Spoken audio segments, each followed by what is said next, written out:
So I just got her home, and still got some work to do on it, but in general, the car's completed.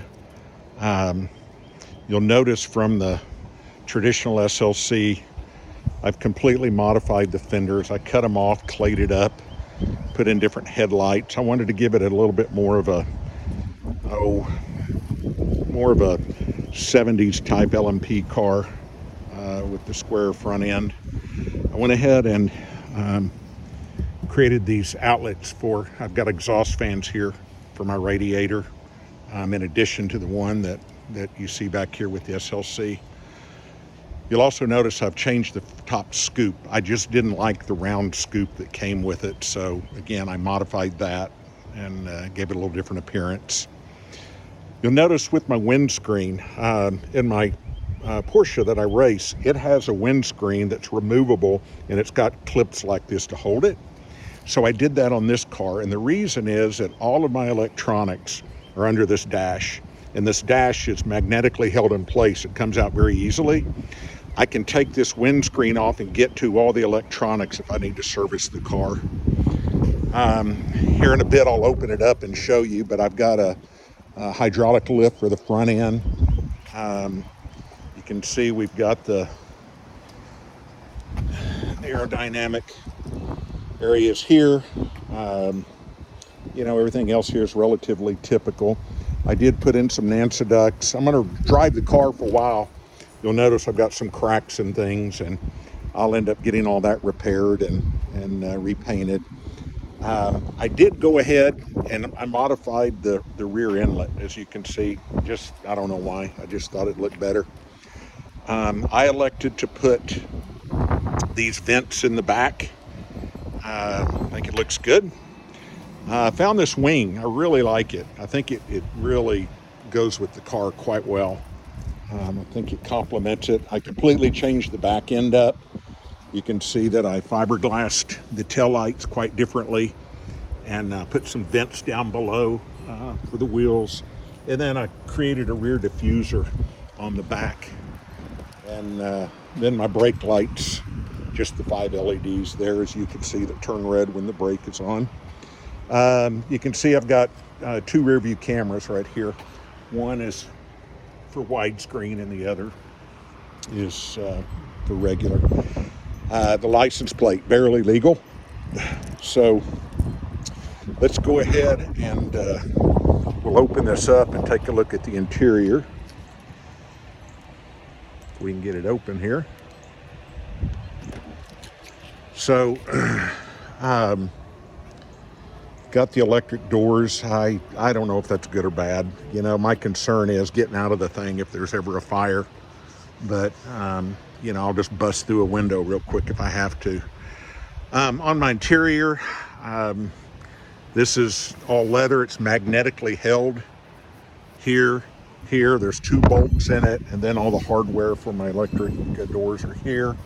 I like the stitching they did, and then they went ahead and did a little leather panel up here. On the interior, you can see where I put my fat foot in here I'm sorry I hit the button, to get in and out of the car. I made this lower area here for all the goodies. It's a tight fit for sure.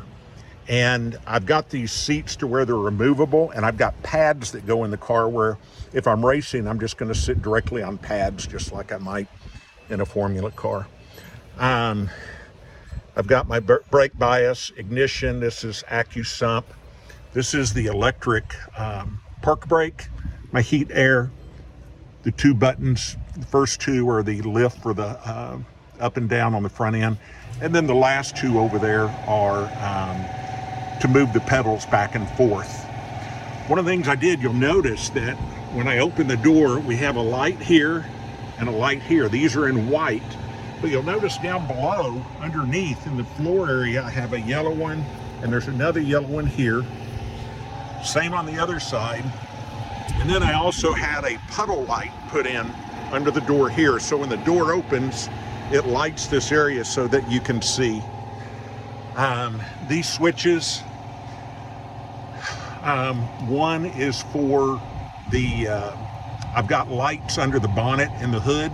So you can turn lights on outside in the engine compartment and also in the front end. And then the other one is so that you can turn all of the interior lights on at one time. So that's what that's all about. Up above, I've kind of just done some weird stuff. I got some aircraft things for venting. This is the power to the car. This is to open the left and right door. This is emergency hazard. And then this is just a map light. So when everything is shut, these lights turn off, and then I could use these as map lights if we need them. So I'm considering changing this and this to yellow and then leaving the white ones as map lights, but we'll see how that goes.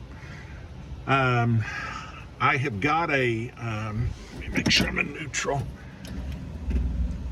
I've got an odometer display here. My buddy Craig from Dallas is the electronic whiz, and he's gonna have to come help me get all things finalized, but it shows me obviously oil pressure, oil temp, fuel pressure, water temp, RPM, miles per hour, and you can toggle between different things. And then you can see to the right, I've got my backup camera.